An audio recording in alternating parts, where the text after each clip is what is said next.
So ಈ ಟ್ರೀಟ್ಮೆಂಟ್ಗಳ side effect ಅಂತ ಏನೂ ಇರೋದಿಲ್ಲ, ಮಾರಕ ಅನ್ನೋಂಥದ್ದು ಏನೂ ಇರೋದಿಲ್ಲ. ಕೆಲವೊಬ್ಬರಿಗೆ ಏನೋ ಕ್ಯಾನ್ಸರ್ ಆಗಿಬಿಡುತ್ತೆ ಲೇಸರ್ ಟ್ರೀಟ್ಮೆಂಟ್ ಮಾಡಿಸ್ಕೊಂಡ್ರೆ. ಸ್ಕಿನ್ನು ಅದು ಕಾಣಿಸುವ ಹಾಗೆ ಮುಖದಲ್ಲಿ ಇದ್ದಾಗ ಒಂದ್ಸತಿ ಹಾಳಾಗೋದ್ರೆ ಲೈಫ್ ಲಾಂಗ್ ಸಫರ್ ಮಾಡಬೇಕಾಗುತ್ತೆ. ಕೆಲವೊಬ್ಬರು ತುಂಬ ಫೇರ್ ಆಗಬೇಕು ಅಂತೇಳಿ ಯಾವುದೋ ಒಂದು ಮೆಡಿಕಲ್ ಶಾಪಲ್ಲಿ ಒಂದು ಯಾವುದೋ ಕ್ರೀಮ್ ಸಿಗುತ್ತೆ, ಹಾಕೊಂಡ್ಬಂದ್ಬಿಡ್ತಾರೆ. ಸ್ಕಿನ್ ಯಾವುದು ಅಂತಲೇ ಗೊತ್ತಿರಲ್ಲ ಅವರಿಗೆ, ವೆದರ್ ಇಸ್ ಸೆನ್ಸಿಟಿವ್ ಸ್ಕಿನ್ ಏನಂತಲೇ ಗೊತ್ತಿರೋದಿಲ್ಲ. ಕಾಸ್ಮೆಟಾಲಜಿಗೆ ಆ ಇನ್ಶೂರೆನ್ಸ್ ಅನ್ನೋದು ಹೆಲ್ಪ್ ಆಗುತ್ತಾ ಇಲ್ವಾ? ಸನ್ಸ್ಕ್ರೀನ್ನ ಬರೀ ಸನ್ನಿ ಡೇಸ್ ಅಂದರೆ ಬಿಸಿಲಿರುವಾಗ ಮಾತ್ರ ಹಾಕೋಬೇಕು. ಸಿಸ್ಟಮ್ ವರ್ಕ್ ಮಾಡ್ತಾ ಇರ್ತೀನಿ, ಸ್ಟಿಲ್ ನನಗೆಲ್ಲ ಇಲ್ಲೆಲ್ಲ ಪಿಗ್ಮೆಂಟೇಷನ್ ಇದೆ, ಇಲ್ಲೆಲ್ಲ ಪಿಗ್ಮೆಂಟೇಷನ್ ಅಂತ ಬರ್ತಾರೆ. ಕ್ರೀಮ್ ಮೇಲೆ ಇನ್ವೆಸ್ಟ್ ಮಾಡಿದ್ರೆ ಇಟ್ಸ್ ಅ ವೇಸ್ಟ್. ಈಗ ಟ್ರೀಟ್ಮೆಂಟ್ ಇದೆ, ಸೊಲ್ಯೂಷನ್ ಇದೆ, ಮಾಡಿಸ್ಕೊಂಡ್ರೆ ಗೊತ್ತಾಗೋದಿಲ್ಲ, ಎಲ್ಲ ಫೈನ್. ಬಟ್ ಕೆಲವ್ರಿಗೆ ಒಂದು ನೋಷನ್ ಇದೆ, ಈ ಥರ ಟ್ರೀಟ್ಮೆಂಟ್ ಮಾಡಿಸ್ಕೊಂಡ್ರೆ ಅದು ತುಂಬ ಅಡ್ವರ್ಸ್ ಎಫೆಕ್ಟ್ ಇರುತ್ತೆ, ವಿತ್ ಟೈಮ್ ಆ್ಯಂಡ್ ಏಜ್ ಅದು ಅಡ್ವರ್ಸ್ ಎಫೆಕ್ಟ್ ಮಾಡುತ್ತೆ, ಅದರಿಂದ ಸಾಕಷ್ಟು ಪ್ರಾಬ್ಲಮ್ಗಳಾಗುತ್ತೆ ಅಂತ. ಯಾವ ಥರ ಸಿನಾರಿಯೋಸಲ್ಲಿ ಪ್ರಾಬ್ಲಮ್ಸ್ ಆಗುತ್ತೆ? ಯಾಕಂದರೆ ಇವಾಗ ತುಂಬ ಔಟ್ಲೆಟ್ಸ್ ಇದೆ, ತುಂಬ ಕ್ಲಿನಿಕ್ಸ್ ಇದೆ, ಈ ಥರ ತುಂಬ ಜನ ಮುಂದೆ ಬರ್ತಾ ಇದ್ದಾರೆ, ಈ ಥರ ನಮ್ಮ ಕ್ಲಿನಿಕ್ ಇದೆ, ಟ್ರೀಟ್ಮೆಂಟ್ ಇದೆ ಅಂತ. ಯಾವ ಸಿನಾರಿಯೋಸಲ್ಲಿ treatment go wrong or the patient may get affected? So ಇವಾಗ ಪೇಷಂಟ್ ಟ್ರೀಟ್ಮೆಂಟ್ ಮಾಡಿಸ್ಕೊಂಡ್ಮೇಲೆ ನಾವು ಹೇಳಿರ್ತೀವಿ ಸನ್ಸ್ಕ್ರೀನ್ ಈ ಥರ ಯೂಸ್ ಮಾಡಬೇಕು, ಬಿಕಾಸ್ ನಾವು ಪೀಲ್ಸ್ ಎಲ್ಲ ಕೆಮಿಕಲ್ ಪೀಲ್ಸ್ ಎಲ್ಲ ಯೂಸ್ ಮಾಡ್ತೀವಿ. ಸೊ ಯೂಸ್ ಮಾಡಿದಾಗ ಏನಾಗುತ್ತೆ, ಆಬ್ವಿಯಸ್ಲಿ ಸ್ಕಿನ್ ಸೆನ್ಸಿಟಿವಿಟಿ ಇದ್ದೇ ಇರುತ್ತೆ, ಹೊಸ ಸ್ಕಿನ್ ಬರ್ತಾ ಇರುತ್ತೆ. ಸೊ ನಾವು ಅದನ್ನ ಪ್ರೊಟೆಕ್ಟ್ ಮಾಡ್ಕೊಬೇಕು. ಇವಾಗ ಏನು ಮಾಡ್ತಾರೆ, ಆಯಿತು ಒಂದು 3 times ಸನ್ಸ್ಕ್ರೀನ್ ಹಾಕಿ ಅಂತ ಹೇಳಿರ್ತೀವಿ, ಬಟ್ ಅವರು ಓಕೆ ಏನಾಗೋದಿಲ್ಲ ಬಿಡಿ, ಮನೆ ಒಳಗಡೆ ಇದ್ದೀನಿ, ಲೈಟ್ ತಾನೇ ಇರೋದು, ಫೋನ್ ತಾನೇ ಇರೋದು ಅಂತ ಯಾವಾಗ ನೆಗ್ಲೆಕ್ಟ್ ಮಾಡ್ತಾರೆ ಆವಾಗ ಅಡ್ವರ್ಸ್ ಎಫೆಕ್ಟ್ ಆಗುತ್ತೆ. ಅದು ಬಿಟ್ಟರೆ ನೀವು ನಿಮ್ಮ ಸ್ಕಿನ್ನ ಮೇಂಟೈನ್ ಕರೆಕ್ಟಾಗಿ ನಾವು ಏನು ಸ್ಕಿನ್ ಕೇರ್ ಕೊಟ್ಟಿರ್ತೀವಿ ಅದನ್ನ ಮೇಂಟೈನ್ ಮಾಡಿದ್ರೆ ಅದರಲ್ಲಿ ಏನೂ ಸೈಡ್ ಎಫೆಕ್ಟ್ ಇರೋದಿಲ್ಲ. ಸೊ ಈ ಟ್ರೀಟ್ಮೆಂಟ್ಗಳ ಸೈಡ್ ಎಫೆಕ್ಟ್ ಅಂತ ಏನೂ ಇರೋದಿಲ್ಲ, ಮಾರಕ ಅನ್ನೋಂಥದ್ದು ಏನೂ ಇರೋದಿಲ್ಲ. ಏನೂ ಇಲ್ಲ. ವಂಡರ್ಫುಲ್. ಕೆಲವೊಬ್ಬರಿಗೆ ಏನೋ ಕ್ಯಾನ್ಸರ್ ಆಗಿಬಿಡುತ್ತೆ ಲೇಸರ್ ಟ್ರೀಟ್ಮೆಂಟ್ ಮಾಡಿಸ್ಕೊಂಡ್ರೆ. ಕೆಲವೊಬ್ರು ಪೇಷಂಟ್ಸ್ ಕೇಳ್ತಾರೆ ಈ ಥರ. ಸೊ ವೇವ್ಲಿಂದ ಅಂತ ಇರುತ್ತೆ, ಪ್ರತಿಯೊಂದು ಲೇಸರಲ್ಲೂ ಇಷ್ಟೇ ರೀಚ್ ಆಗಬೇಕಂತ ಇರುತ್ತೆ. ಆ ಸ್ಕಿನ್ನನ್ನು ಬಿಟ್ಟು ಎಲ್ಲೂ ರೀಚ್ ಆಗೋದಿಲ್ಲ. ಏನೋ ಒಂದು ಆಗಬೇಕಾದ್ರೆ ಸೆಲ್ಸಿಗೆ ಡ್ಯಾಮೇಜ್ ಆಗಬೇಕಲ್ವ. ಸೊ ಆ ಥರ ಏನು ಎಫೆಕ್ಟ್ ಇರೋದಿಲ್ಲ. ಇದು ತುಂಬ ಇಂಪಾರ್ಟೆಂಟ್ ಕ್ವೆಶ್ಚನ್ ಆ್ಯಕ್ಚುಲಿ ಕೇಳಿ. ಯಾಕೆಂದರೆ ಎಲ್ರಿಗೂ ಒಂದು ಭಯ ಇರುತ್ತೆ, ಒನ್ಸ್ ಡನ್ ಅಥವಾ once damage is damage for ever. ಅದರಲ್ಲೂ ನಮಗೆ ಸ್ಕಿನ್ನು ಅದು ಕಾಣಿಸುವ ಹಾಗೆ ಮುಖದಲ್ಲಿ ಇದ್ದಾಗ ಒಂದ್ಸತಿ ಹಾಳಾಗೋದ್ರೆ ಲೈಫ್ ಲಾಂಗ್ ಸಫರ್ ಮಾಡಬೇಕಾಗುತ್ತೆ. We cannot get back the original charm ಏನಿರುತ್ತೆ, ಅದು ಮತ್ತೆ ಸಿಗೋದಿಲ್ಲ. ಆ್ಯಂಡ್ ನೀವು ನೋಡಿರುವಂತಹ ರೆಗ್ಯುಲರ್ ಎನ್ಕ್ವೈರೀಸ್, ನಿಮ್ಮ ಕ್ಲೈಂಟ್ಸ್ ನಿಮಗೆ ಕೇಳುವಂಥ ಅಥವಾ ತೊಂದರೆ ಇಟ್ಕೊಂಡು ಬರುವಂಥದ್ದು ಏನಿರುತ್ತೆ, ಅದಕ್ಕೆ ಹೇಗೆ ಸೊಲ್ಯೂಷನ್ ಸಿಗುತ್ತೆ ಅವರಿಗೆ? ಒಂದು ಪಿಗ್ಮೆಂಟೇಷನ್ ಇರುತ್ತೆ, ಇನ್ನೊಂದು ಹೇರ್ ಗ್ರೋತ್. ಜನರಲ್ಲಾಗಿ ಅದು ಈ PCOD ಅಥವಾ ಥೈರಾಯ್ಡ್ ಪೇಷಂಟ್ಸಿಗೆ ಇಲ್ಲಿ ಚಿನ್ನಲ್ಲಿ ಹೇರ್ ಗ್ರೋತ್ ಇರುತ್ತೆ, ಮತ್ತು ಈ ಸೈಡಲ್ಲಿ ಸೈಡ್ ಲಾಕ್ ಇರುತ್ತಲ್ಲ ಅಲ್ಲೆಲ್ಲ ಹೇರ್ ಗ್ರೋತ್ ಇರುತ್ತೆ. Literally it's look like a men hair growth ಯಾವ ಥರ ಇರುತ್ತಲ್ಲ ಆ ಥರ ಇರುತ್ತೆ. ಸೊ ಇದು ಮೇಜರ್ ಪ್ರಾಬ್ಲಮ್. PCOD ಕಾಮನ್ ಆಗಿಬಿಟ್ಟಿದೆ ಪ್ರತಿಯೊಬ್ಬರಿಗೂ. ಇವಾಗ ಆಲ್ಮೋಸ್ಟ್ ಒಂದು 50-60% PCODs ಇದೆ. ಇವಾಗ ಜಸ್ಟ್ ಒಂದು 13-14 ಅಥವಾ 16 years ಇರ್ತಾರೆ PCOD ಅಂತ ಹೇಳ್ತಾರೆ. ಅದು ಆಶ್ಚರ್ಯ ಆಗುತ್ತೆ, ಬಿಕಾಸ್ PCOD ಕೇಳ್ತಾ ಇರೋದು ನಾವು ಈ ಒಂದು 5 to 6 years ಅಂತ ಹೇಳ್ಬೋದು. ಮುಂಚೆ PCOD ಏನೂ ಇರಲಿಲ್ಲ. ಸೊ ಅದು ಜನರಲ್ ಆಗಿ ಸ್ಕಿನ್ ಮತ್ತು ಹೇರಿಗೆ ಎಫೆಕ್ಟ್ ಆಗುತ್ತೆ. ಓಕೆ. ಸೊ ಈ ಥರ ಪೇಷಂಟ್ಸ್ ಜಾಸ್ತಿ ಬರ್ತಾರೆ. ಸ್ಕಿನ್ ಮತ್ತು ಹೇರ್ಗೆ ಎಫೆಕ್ಟ್ ಆಗುವಂತಹ ರಾಂಗ್ ಪ್ರಾಕ್ಟೀಸಸ್ ಏನು ಮಾಡ್ತಾ ಇದೀವಿ, ಅಂದರೆ ಡೂಸ್ ಆ್ಯಂಡ್ ಡೋಂಟ್ಸ್ ಏನು ಹೇಳ್ತೀರಾ? ಅಂದರೆ ಇವಾಗ ಈ ಪ್ರಾಬ್ಲಮ್ಸ್ ಬರಬಾರ್ದು ಅಂದರೆ ಏನನ್ನು ನಾವು ತಪ್ಪು ಮಾಡ್ತಾ ಇದ್ದೀವಿ, ಏನು ಸರಿ ಮಾಡ್ಕೋಬೇಕು? ಕೆಲವೊಬ್ಬರು ತುಂಬ ಫೇರ್ ಆಗಬೇಕು ಅಂತೇಳಿ ಯಾವುದೋ ಒಂದು ಮೆಡಿಕಲ್ ಶಾಪಲ್ಲಿ ಒಂದು ಯಾವುದೋ ಕ್ರೀಮ್ ಸಿಗುತ್ತೆ, ಹಾಕೊಂಡ್ಬಂದ್ಬಿಡ್ತಾರೆ. ಬಟ್ ಅದು ಬಿಟ್ಟ ತಕ್ಷಣವೇ, ಯಾಕೆಂದರೆ ಅಫೋರ್ಡ್ ಮಾಡೋಕ್ಕಾಗೋದಿಲ್ಲ ಅವರಿಗೆ ಆ ಟ್ರೀಟ್ಮೆಂಟ್. ನಾನು ಫೇರ್ ಆಗಬೇಕು ಅಥವಾ ಒಂದು ಡಾಕ್ಟರ್ ಕನ್ಸಲ್ಟ್ ಮಾಡಬೇಕು ಅಂತೇಳಿ ಮನೇಲಿ ಗೊತ್ತಿರೋದಿಲ್ಲ, ಇವಾಗ ಬೇಡ ಅಂತ ಹೇಳ್ತಾರೆ ಚಿಕ್ಕ ಮಕ್ಕಳಾದರೆ. ಇಲ್ಲ ಒಂದು ಸ್ವಲ್ಪ ಮೆಚೂರ್ ಇರೋ ಲೇಡೀಸ್ ಅಥವಾ ಮೇಲಾದರೆ, ಸೊ ಅವರಿಗೆ ಅಂತ ಹೇಳಿದ್ರೆ ಓಕೆ ನಮ್ಗೆ ಯಾರೋ ಹೇಳಿದ್ರಲ್ಲ, ರೆಫರ್ ಮಾಡಿದ್ರಲ್ಲ, ಹಾಕೊಂಡ್ಬಿಡೋಣ ಅಂತ. ಅದು ಪ್ರತಿಯೊಬ್ಬರಿಗೆ ಸ್ಕಿನ್ನಿಗೂ ಸೂಟ್ ಆಗೋದಿಲ್ಲ. Moreover that is not good. You should consult a doctor or professional ಯಾರು ಇರ್ತಾರೆ ಅವ್ರನ್ನ ಕನ್ಸಲ್ಟ್ ಮಾಡಲೇಬೇಕಾಗತ್ತೆ. ಸೊ ಆಮೇಲೆ ಇನ್ನೊಂದು ಡೈಲಿ ಎಕ್ಸ್ಫೋಲಿಯೇಟ್ ಮಾಡಬೇಕು ಅಂತ ಹೇಳ್ತಾರೆ. What is that exfoliate? Scrub ಮಾಡೋದು. ಡೆಡ್ ಸ್ಕಿನ್ ಇರುತ್ತೆ, ಸ್ಕ್ರಬ್ ಮಾಡೋದು. ಇವಾಗ ತುಂಬ ಆನ್ಲೈನಲ್ಲಿ ತುಂಬ ಪೀಲ್ಸ್ ಎಲ್ಲ ಬರ್ತಾ ಇರುತ್ತೆ.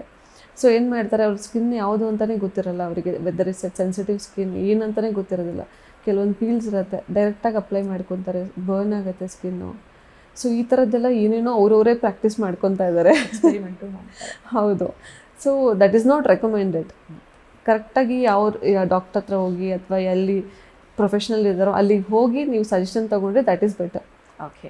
I know you are a cosmetologist, clinical expert ಅಂತ, but still as a female ನಿಮಗೂ ಒಂದು ಸರ್ಟನ್ ಏಜಲ್ಲಿ ಆ ಥರ ಎಲ್ಲ ಆಯಿತು, ಅಥವಾ ಸರ್ಟನ್ ಟೈಪ್ ಆಫ್ ವರ್ಕ್ ಮಾಡುವಾಗ ಓಡಾಡುವಾಗ ಆ ಥರ ಎಲ್ಲ ಆಯಿತು ಅಂದಾಗ what is the home remedy that ನೀವು ತುಂಬ ನಂಬುವಂಥದ್ದು ಅಥವಾ ಎಫೆಕ್ಟಿವ್ ಇರುವಂಥ ಏನಾದರೂ ಹೋಮ್ ರೆಮಿಡಿ ಟಿಪ್ಸ್ ಕೊಡ್ಬೋದಾ? ಹೋಮ್ ರೆಮಿಡಿ ಅಂದರೆ ಐ ವಿಲ್ ಆಲ್ವೇಸ್ ಸಜೆಸ್ಟ್ ಊಟ. ನಿಮ್ಮ ಗಟ್ ಚೆನ್ನಾಗಿದ್ದರೆ ನಿಮ್ಮ ಸ್ಕಿನ್ನು ಚೆನ್ನಾಗಿರುತ್ತೆ. ಓಕೆ, ಸೊ ಹೊಟ್ಟೆ ಚೆನ್ನಾಗಿ ಇಟ್ಕೊಳ್ಳಿ, ಹೆಲ್ದಿ ತಿನ್ನಿ. ಈಗ ಜಂಕ್ ನಾನು ಹೇಳೋಕ್ಕಾಗಲ್ಲ ಅವಾಯ್ಡ್ ಮಾಡಿ ಅಂತೇಳಿ, ಬಟ್ ಸ್ಟಿಲ್ ಏನಂತ ಹೇಳಿದ್ರೆ ಒಂದು ಸ್ವಲ್ಪ ಕಟ್ ಡೌನ್ ಮಾಡಿ, ಫ್ರೂಟ್ಸ್ ಆ್ಯಂಡ್ ವೆಜಿಟೇಬಲ್ಸ್ ಜಾಸ್ತಿ ತೊಗೊಳ್ಳಿ. ಆಮೇಲೆ ಒಂದು ಸ್ವಲ್ಪ ಈ ಜ್ಯೂಸಸ್ಸು, ವಾಟರ್ ಇಂಟೆಕ್ ಚೆನ್ನಾಗಿ ತೊಗೊಳ್ಳಿ, ಚೆನ್ನಾಗಿ ನಿದ್ರೆ ಮಾಡಿ ಅಟ್ಲೀಸ್ಟ್ 6 to 8 hours. ಗೊತ್ತು ಎಲ್ಲರೂ ಬ್ಯುಸಿ ಇರ್ತಾರೆ, it's very common, but still ಏನಾದರೂ ಟೈಮ್ ಮಾಡ್ಕೊಳ್ಳಿ. ನಿಮಗೆ ನೀವು ಟೈಮ್ ಇನ್ವೆಸ್ಟ್ ಮಾಡಿ, ದಟ್ ಈಸ್ ಇಂಪಾರ್ಟೆಂಟ್. ನೀವು ಇಂಪಾರ್ಟೆಂಟ್ ಫಸ್ಟ್. ನೀವು ಚೆನ್ನಾಗಿದ್ರೆ ಎಲ್ಲರೂ ಏನು ಬೇಕಾದ್ರೂ ಅಚೀವ್ ಮಾಡ್ಬೋದು. ರೈಟ್. ನೀವು ಇನ್ವೆಸ್ಟ್ ಮಾಡಿ ಅಂದಾಗ ನಂಗೆ ಇನ್ನೊಂದು ಹೊಳಿತು. ಇವಾಗ ಸ್ಪೆಷಲಿ ಏನಾದರೂ ಒಂದು ಹೆಲ್ತ್ ಕೇರ್ ಸೆಕ್ಟರಿಗೆ ಹೋದಾಗ ಇನ್ಶೂರೆನ್ಸ್ ಅಂತ ಬಂದಿರುತ್ತೆ. ಅದೇನಾದರೂ ಈ ಟ್ರೀಟ್ಮೆಂಟ್ಗಳಿಗೆ, ಸ್ಕಿನ್ ಆ್ಯಂಡ್ ಹೇರ್ ಅಥವಾ ಕಾಸ್ಮೆಟಾಲಜಿಗೆ ಆ ಇನ್ಶೂರೆನ್ಸ್ ಅನ್ನೋದು ಹೆಲ್ಪ್ ಆಗುತ್ತಾ ಇಲ್ವಾ? ಅಟ್ ಪ್ರೆಸೆಂಟ್ ಇಲ್ಲ. ಓಕೆ, ಈ ಸಿನಾರಿಯೋಸ್ ತುಂಬ ಅಡ್ವರ್ಸ್ ಆಗಿ ಜಾಸ್ತಿ ಆಗಿಬಿಟ್ರೆ ಮೇ ಬಿ ಬಂದ್ಬಿಡ್ಬೋದೇನೋ ಅಲ್ವಾ? ಹೌದು, ಕೆಲವೊಂದು ಇದಿದೆ, ಬಜಾಜ್ ಫಿನಾನ್ಸ್ ಅಂತ ಇದೆ, ಬಟ್ ಮುಂಚೆ ಕೊಡ್ತಾ ಇದ್ರು, ಬಟ್ ಇವಾಗ ಇನ್ಶೂರೆನ್ಸ್ ಅಂತೆಲ್ಲ EMI ಅಂತ ಆಪ್ಷನ್ಸ್ ಎಲ್ಲ ಬರ್ತಾ ಇದೆ. ಸೊ ಆ ಥರಲ್ಲಿ ಇದೆ, ಬಟ್ ಇದು ಇನ್ನು ಆಗಿಲ್ಲ, ಕವರ್ ಆಗಲ್ಲ ಇನ್ನು. ಓಕೆ, ಒಂದಷ್ಟು ನಮ್ಮ ಹತ್ರ ಕ್ವೆಶ್ಚನ್ಗಳಿದೆ. ಮಿತ್ಸ್ ನಾವು ಏನೋ ಅಂದ್ಕೊಂಡಿದ್ದೀವಿ ಬಟ್ ಎಕ್ಸಾಕ್ಟ್ಲಿ ಅದು ಅಲ್ಲ ಅಂಥದ್ದು ನನ್ನ ಹತ್ರ ಇದೆ. ಸ್ಕಿನ್ ಕೇರ್ಗೆ ಸಂಬಂಧಪಟ್ಟ ಹಾಗೆ, oily skin doesn't need moisturiser. ತಪ್ಪು. ಆಯಿಲಿ ಸ್ಕಿನ್ ಇರುತ್ತೆ ಕೆಲವೊಬ್ರದ್ದು, ಸ್ಟಿಲ್ ಸ್ಕಿನ್ ಡ್ರೈ ಇರುತ್ತೆ. ಸೊ ಏನಂದರೆ ಇವರಿಗೆ ಜೆಲ್ ಫಾರ್ಮಲ್ಲಿ ಇದು ಬರುತ್ತೆ, ಕ್ಲೆನ್ಸರ್ ಆಗಲಿ ಅಥವಾ ಆಯಿಲ್ ಫ್ರೀ ಬರುತ್ತೆ, oil free moisturiser, oil free cleanser ಅಂತ ಬರುತ್ತೆ. ಸನ್ಸ್ಕ್ರೀನ್ ಬಂದು ಜೆಲ್ ಫಾರ್ಮಲ್ಲಿ ಬರುತ್ತೆ, ಆ ಥರದ್ದು ಯೂಸ್ ಮಾಡಬೇಕು. ಓಕೆ, ಅದು ನಾನು ಅವಾಗಲೇ ಕೇಳಿದೆ, ಹೈಯರ್ SPF ಅಂತಂದರೆ ಬೆಟರ್ ಪ್ರೊಟೆಕ್ಷನ್ ಅಂತ. Yes, right. Natural products are always better for your skin. That is also better. Okay, ಇವಾಗ ಮನೇಲಿ ನಾವು ಕಡಲೆ ಹಿಟ್ಟು, ಇನ್ನೊಂದು ಮತ್ತೊಂದು ಪಪಾಯ ಒಂದು ಇದು ಹಾಕೊಳ್ತೀವಿ, ಕುಕುಂಬರ್ ಇಟ್ಕೊಳ್ತೀವಿ, ಅದೆಲ್ಲ ವರ್ಕ್ ಆಗುತ್ತಾ ಸ್ಕಿನ್ಗೆ? ಎಷ್ಟು ಡೀಪಲ್ಲಿ ಹೋಗುತ್ತೆ ಸ್ಕಿನ್ನಿಗೆ ಬಿಟ್ಟಿರ್ತೀವಿ, ಅಷ್ಟು ಡೀಪಲ್ಲಿ ಏನು ಹೋಗೋಕ್ಕಾಗೋದಿಲ್ಲ. ಓಕೆ, ಸೊ ಒಂದು ಫಸ್ಟ್ ಲೇಯರ್ ಅಲ್ಲಿ ಸ್ವಲ್ಪ ಏನೋ ಗ್ಲೋ ಬರ್ಬೋದೇನೋ, ಏನು ಎಕ್ಸ್ಟರ್ನಲ್ ಇರುತ್ತೆ, ಏನು ಡ್ಯಾಮೇಜ್ ಆಗಿರುತ್ತೆ ಅದು ಸ್ವಲ್ಪ ಕ್ಯೂರ್ ಆಗ್ಬೋದು, ಬಟ್ ಇಲ್ಲವೇ ಇಲ್ಲ ಅಂತನೂ ಇಲ್ಲ. ಓಕೆ, ಸನ್ಸ್ಕ್ರೀನ್ನ ಬರೀ ಸನ್ನಿ ಡೇಸ್ ಅಂದರೆ ಬಿಸಿಲಿರುವಾಗ ಮಾತ್ರ ಹಾಕೋಬೇಕು? ರಾಂಗ್. ಮನೆ ಒಳಗಡೆ ಇದ್ರೂ ಹಾಕಬೇಕು. ಮಳೆಗಾಲ, ಥಂಡಿಗಾಲ ಆ ಥರ ಇದ್ದಾಗ, ಬಿಕಾಸ್ ಅಲ್ಲಿ ಸನ್ರೈಸ್ ಬೀಳಲ್ಲ ಹೊರಗಡೆ. ಸನ್ರೈಸ್ ಬೆಳಗ್ಗೆ ಬರುತ್ತಲ್ಲ, ಅದೇ ರೇಸ್ ಅಲ್ವಾ, ಬಿಸಿಲು ಇರಬೇಕಂತ ಏನಿಲ್ಲ. ರೈಟ್. ಸೊ UV ರೇಸ್ ಇರುತ್ತೆ. ನಾವು ಫೋನ್ಸ್ ಯೂಸ್ ಮಾಡ್ತೀವಿ, ಆಗಲೇ ಡಿಸ್ಕಸ್ ಮಾಡಿದ್ವಿ, ಇದು UV ರೇಸು. ಲ್ಯಾಪ್ಟಾಪ್ಸ್ ಯೂಸ್ ಮಾಡ್ತೀವಿ. ಕೆಲವೊಬ್ಬರು, ನಾನು AC ಕೂತ್ಕೋತೀನಿ, ಸಿಸ್ಟಮ್ ವರ್ಕ್ ಮಾಡ್ತಾ ಇರ್ತೀನಿ, ಸ್ಟಿಲ್ ನನಗೆಲ್ಲ ಇಲ್ಲೆಲ್ಲ ಪಿಗ್ಮೆಂಟೇಷನ್ ಇದೆ ಅಂತ ಬರ್ತಾರೆ. ಬಟ್ ನಮಗೆ ಇದೆಯಲ್ಲ, ಇಲ್ಲಿ ಲ್ಯಾಪ್ಟಾಪೇ ಇದೆಯಲ್ಲ, ಅದಕ್ಕಿಂತ ದೊಡ್ಡದು ಏನು ಬೇಕು? ಕರೆಕ್ಟ್. ಎಸ್, ತುಂಬ ನೀರು ಕುಡಿಯೋದ್ರಿಂದ ಸ್ಕಿನ್ ಹೈಡ್ರೇಟ್ ಆಗಿರುತ್ತೆ, ಸೊ ಸ್ಕಿನ್ ಹೆಲ್ದಿ ಆಗಿರುತ್ತೆ. ಟ್ರೂ. ವಂಡರ್ಫುಲ್. ತುಂಬ ಎಕ್ಸ್ಪೆನ್ಸಿವ್ ಸ್ಕಿನ್ ಕೇರ್ ಪ್ರಾಡಕ್ಟ್ಸ್ ತೊಗೊಂಡ್ರೆ ಇಟ್ಸ್ ಮೋರ್ ಎಫೆಕ್ಟಿವ್. ಆ ಥರ ಏನೂ ಇಲ್ಲ. ಪೋರ್ಸ್ಗಳಿದ್ರೆ ಅದನ್ನ ಶ್ರಿಂಕ್ ಮಾಡಬಹುದು? ಎಸ್, ಮಾಡ್ಬೋದು. ಆದರೆ ಲೇಸರ್ ಟ್ರೀಟ್ಮೆಂಟ್ಸ್ ಮತ್ತು ಕೆಲವೊಂದು ಟ್ರೀಟ್ಮೆಂಟ್ಸ್ ಇದೆ, ಅದರಲ್ಲಿ ಮಾತ್ರ ಮಾಡ್ಬೋದು. ಅದು ಇನ್ನೊಂದು, ಕೆಲವೊಬ್ರು ಇದ್ದಾರೆ, ಕ್ರೀಮ್ಸ್ ಕೊಡಿ ಮೇಡಮ್, ಅದು ಆ್ಯಕ್ನೆ ಸ್ಕಾರ್ಸ್ ಇರುತ್ತಲ್ಲ, ಪೋಸ್ಟ್ ಆ್ಯಕ್ನೆ ದೊಡ್ಡ ಹಳ್ಳ ಥರ ಇರುತ್ತೆ. ಸೊ ಅದು ಕ್ರೀಮ್ಸ್ ಹಾಕಿ ಎಲ್ಲ ತುಂಬ ಎಕ್ಸ್ಪೆರಿಮೆಂಟ್ ಮಾಡಿರ್ತಾರೆ. ಬಟ್ ಟು ಬಿ ಫ್ರ್ಯಾಂಕ್, ಅಷ್ಟೆಲ್ಲ ಯೂಸ್ ಮಾಡೋಕ್ಕೆ ಹೋಗಬೇಡಿ. ಸೊ ಅದು ಬಂದು ನಿಮಗೆ ಲೇಸರ್ ಟ್ರೀಟ್ಮೆಂಟ್ ಅಥವಾ ಕೆಲವೊಂದು plasma therapy treatments and micro needling ಅಂತ ನಿಮ್ಗೆ ಏನಾದರೂ ಕಾಲೇಜಿನ ಬೂಸ್ಟ್ ಮಾಡಬೇಕಾಗತ್ತೆ, ಆವಾಗ ಮತ್ತೆ ರಿಕವರಿ ಆಗುತ್ತೆ ಸ್ಕಿನ್. ಸೊ ಇದರಲ್ಲಿ ಮಾತ್ರ ಆಗುತ್ತೆ. ವೇಸ್ಟ್ ಆಫ್ ಕ್ರೀಮ್ ಮೇಲೆ ಇನ್ವೆಸ್ಟ್ ಮಾಡಿದ್ರೆ it's a waste. Okay, acne ಆಗೋದಕ್ಕೆ ಕಾರಣ dirty skin. That is also true. Okay, so oil production ಜಾಸ್ತಿ ಇರುತ್ತೆ. ಸೊ ಏನು ಸ್ಕಿನ್ನನ್ನು ಕ್ಲೀನಾಗಿ ಇಟ್ಕೊಂಡಿಲ್ಲ ಅಂದರೆ ಪೋರ್ಸ್ ಎಲ್ಲ ಕ್ಲಾಗ್ ಆಗಿ ಆ್ಯಕ್ನಿ ಬರೋ ಚಾನ್ಸಸ್ ಇರುತ್ತೆ. ಓಕೆ, ಕೆಲವ್ರಿಗೆ ಯಾವಾಗಲೂ ಮುಖದಲ್ಲಿ ಜಿಡ್ಡಿರುತ್ತೆ, ಮಲ್ಕೊಂಡು ಎದ್ರೆ ಅಥವಾ 1-2 hours ಆದರೆ ಸಾಕು ಆಯಿಲ್ ಎಣ್ಣೆ ಥರ ಬರ್ತಾ ಇರುತ್ತೆ ಸ್ಕಿನ್ನಲ್ಲಿ. Why is that? Oil production ಜಾಸ್ತಿ ಇರುತ್ತೆ ಆಯಿಲ್ ಗ್ಲ್ಯಾಂಡ್ಸಲ್ಲಿ, ಅದರಿಂದ ಆ್ಯಕ್ನಿ ಆಗುತ್ತಾ? ಅದು ಡರ್ಟ್ ಏನಾದರೂ ಇದ್ದರೆ, ಎಕ್ಸ್ಟರ್ನಲ್ ಬ್ಯಾಕ್ಟೀರಿಯಾ ಡೆವಲಪ್ ಆದರೆ ಆ್ಯಕ್ನಿ ಬರುತ್ತೆ. ಸೊ ಅದಕ್ಕೆ ಆಯಿಲ್ ಫ್ರೀ ಕ್ಲೆನ್ಸರ್ ಮತ್ತು ಮಾಯಿಶ್ಚರೈಸರ್, ಸನ್ಸ್ಕ್ರೀನ್ ಎಲ್ಲ ಯೂಸ್ ಮಾಡಿ ಸ್ಕಿನ್ ಕೇರ್ ಕರೆಕ್ಟಾಗಿ ಯೂಸ್ ಮಾಡಿದ್ರೆ ಎಲ್ಲ ಸ್ಕಿನ್ ತುಂಬ ಚೆನ್ನಾಗಿ ಕಾಣಿಸುತ್ತೆ. ವಂಡರ್ಫುಲ್. ನೀವು ಅವಾಗಲೇ ಇದನ್ನು ಹೇಳಿದ್ರಿ, ಬಟ್ ಇದೇ ನಮ್ಮ ಹತ್ರ. Exfoliating daily is necessary for clear skin.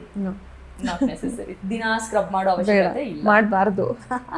Okay, pimple ಆಯಿತು ಅಂತ ಹೇಳಿದ್ರೆ ಚಿಕ್ ಮಾಡ್ತಾರೆ, ಟಚ್ ಮಾಡಬೇಡಿ. ಟಚ್ ಮಾಡಿಬಿಡಿ, ಹಾಗೆ ಬಿಡಿ, ಅದೇ ಆ ಕ್ಯೂರ್ ಒಳಗಡೆ ಇರೋ ಅಕ್ಕಿ ಏನಿದೆ ಅದು ಹೊಟ್ಟೋದ್ರೆ ಡ್ರೈ ಆಗ್ಬಿಡುತ್ತೆ, ಬೇಗ ಕ್ಯೂರ್ ಆಗುತ್ತೆ. ಅದೇ ಥರ ಮಾರ್ಕ್ಸ್ ಇರುತ್ತೆ, ಅಕ್ನೆ ಮಾರ್ಕ್ಸ್ ಉಳ್ಕೊಳ್ಳುತ್ತೆ. ಸೀಸನಲ್ಲಿ ನಮ್ಮ ಸ್ಕಿನ್ ಕೇರ್ ರೂಟೀನ್ನ ಚೇಂಜ್ ಮಾಡಬೇಕಾ?